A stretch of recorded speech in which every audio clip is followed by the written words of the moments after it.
All right, I'm going to talk to you all about how I structured my vocabulary program at my school.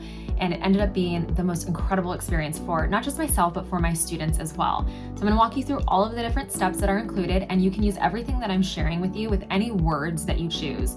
If you don't have a vocabulary program, we also have our own year-long vocabulary program that you can access where I am sharing this video.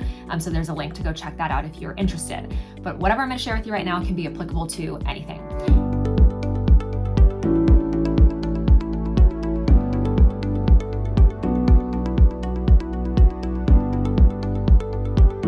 Okay, so first things first, I used vocabulary cards to introduce words to my students. So essentially, students create a vocabulary card and the word goes on the front, and on the back side you have 5 different sections. You have a place for their part of speech, the definition, personal association, 2 synonyms, 2 antonyms, and a sentence.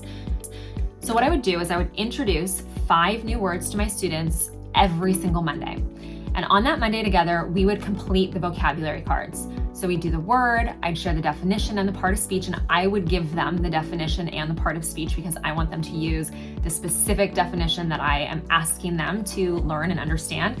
I don't want them going on Google and finding some obscure definition that I'm not going to even test them on. So I like to give them the part of speech and the definition. And then for the personal associations, the 2 synonyms, 2 antonyms, and the sentence, when I first start using this program with my students, I do that with them. You know, I want to get their feet wet, I want to get them going in the right direction, but ultimately as the year goes on, they're completing these 3 sections really on their own. So the personal association part, this is anything that they are going to remember this word by. So I always like to give my students the word atrophy as an example.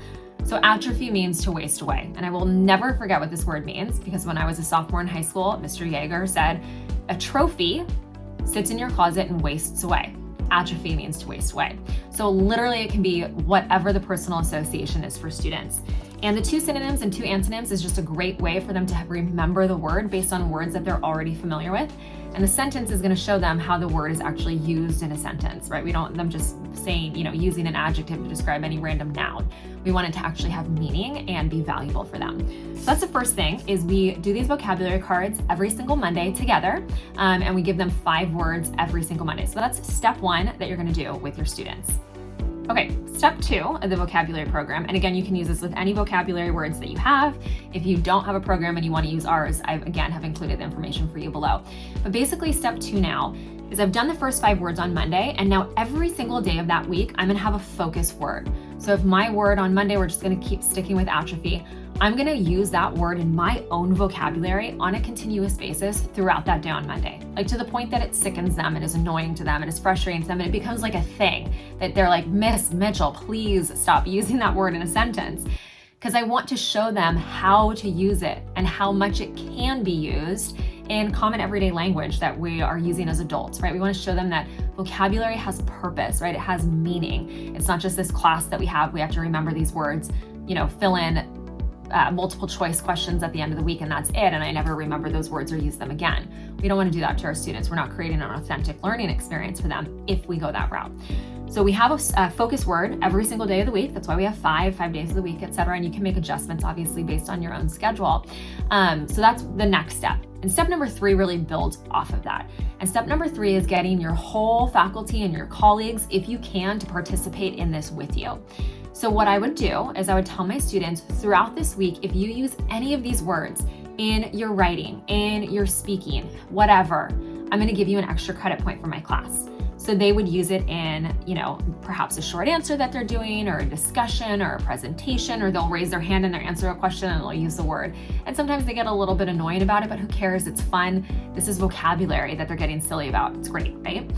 My colleagues will do the same thing. So if a student is using, let's say Joshua is using the term atrophy in math, the math teacher, he's going to get an extra credit point towards participation in math for her class too. So it shows students that all of us as colleagues, as this learning community, care about developing your vocabulary. So that's step number 3, is getting everybody involved. Okay, so the next step then is obviously assessments. So what I would do is I would give an assessment every other Friday. So my students get 5 words one week, 5 words the next week, and their test is now on those 10 words that I've given them. Granted, I taught 7th and 8th grade, but I might do this with my 5th graders. But I would essentially give them fill in the blank sentences. My 5th graders, I might give them a word bank, but they're still gonna get fill in the blank sentences, because fill in the blank sentences shows me that you actually know what this word means. As opposed to the tests that come with some of the books that I've used in the past, it's multiple choice, it's blah, blah, blah, whatever. And I get that. We're trying to teach them test taking skills, but that's not how I wanted to structure my vocabulary program. I wanted to create this authentic learning experience for them. I did test taking skills separately with a separate resource. So every other Friday, I would give them fill in the blank sentences, and I would give them more than words that they have. So if they have 10 words, I might give them 15 sentences or 20 sentences or however you want to set it up.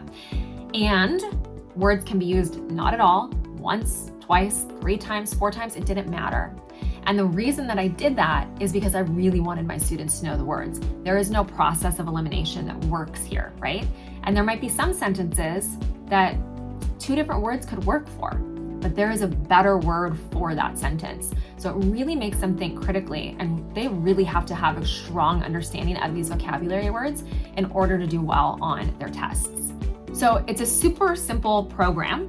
You just get to stick to it with fidelity to ensure that it has purpose and meaning for your students and progress forward. So step number 1 is you want to use those vocabulary cards for sure.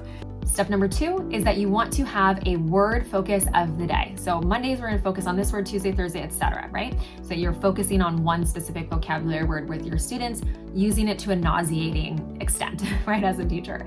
And then step number 3 is you want to involve your learning community, involve your colleagues, involve your admin, and see if you can get them to give students extra credit for their vocabulary usage in their classes. And then step number 4 is to give those vocabulary tests every other Friday, or obviously whatever works for your schedule, with fill in the blank sentences, with a multitude of choices and answers and no word banks. I mean, I make it really challenging for my students, and I'll tell you right now that their vocabulary scores were absolutely phenomenal. And most of my students scored in the highest of their counterparts when they were taking their high school placement tests. I think a lot of that had to do with the breadth of their vocabulary knowledge because of this program. So again, this works with any single vocabulary program that you have, but you can of course grab our vocabulary unit that is included below. There's information there for you. So if you want more videos like this, definitely make sure that you subscribe to our channel. Have a great day, you guys.